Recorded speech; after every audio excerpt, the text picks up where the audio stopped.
Welcome back, everyone. Well, it is the start of 2018, and you probably have a long list of New Year's resolutions, but how can you make sure they're going to stick this time? Well, here to give you tips for success is author McCarthy. How are you, May? I am just great. Thank you. Well, very happy to have you here because it's so true. We all start off the new year saying, here's what I want to do. I want to lose more weight. I want to eat better. I want to spend less money. I want to spend more time with my kids. But halfway through the month, we find ourselves already not sticking to those goals. Well, part of the reason is because of the words that you're using. Really? Let's think about that for a second. Okay. I want to save more money. I want to lose weight.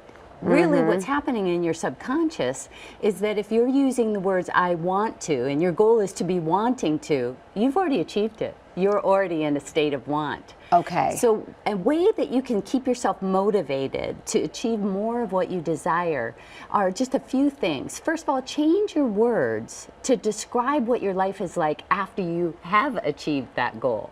Got it. What are you Okay. doing? It's kind of like buying a new car, right? You think about buying a new car, you imagine yourself in that new car, and don't you start to notice that new car driving around everywhere? So use words that describe what your life is like after you've achieved the goal. So I got it. Okay, so let's say, for example, one of the big resolutions was I want to make more money this year.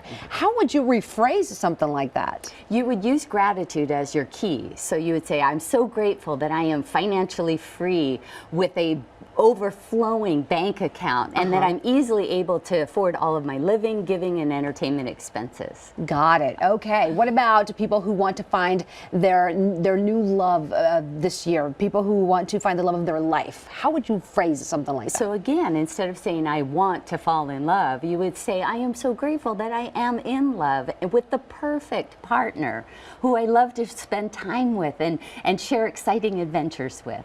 Got it. So you see yourself already accomplishing somewhat that resolution, and then you phrase it that way. Right, you do. And then the other thing is write it down. Okay. Over 50% of the people that establish goals will actually succeed them if they write down their goals on a daily basis and revisit them. As a serial entrepreneur, we do that in business. We write down our goals and we revisit them often so that we can have a pathway to achieving them. That makes so much sense. And obviously this is coming from somebody who knows what they're talking about. Your book, The Path to Wealth, 7 Spiritual Steps for Financial Abundance, really does talk about how to maximize those goals, how you're going to reach those goals, and what ways can help you continue to be consistent. And I think New Year resolutions is one of the big ones that we strive to keep. They're just not happening. Why do you think we lose or give up on those goals so quickly? Well, I think because we're not seeing any sort of advancement, any sort of progress towards them. And mainly that's because we don't revisit them on a daily basis. They're not important to us.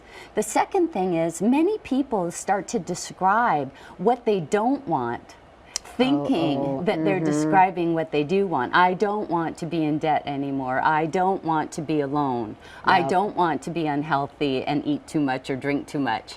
And what happens in our subconscious is if we use words like I don't want, our subconscious just sees the picture of us eating too much or drinking too much or being in debt. Right, but you're not really focusing or paying true attention to the key point, which is here's what you want to do, what you want to get out of that New Year resolution. Right. So it really makes sense. Yeah, so using words that describe what the completed goal is like, feeling that emotion of being in that completed goal, and most importantly, revisiting your goals on a daily basis and writing them down. Well, I'm going to try all that, and you should try all that at home as well and get those resolutions underway. Thank you so much for being here. Thank you for having Great me. advice. Here's some information on how you can learn more about your New Year resolutions, how to accomplish them with McCarthy. She's the author of The Path to Wealth. McCarthy.com is the website. Find her on Facebook and Twitter and make sure you follow her for her latest updates.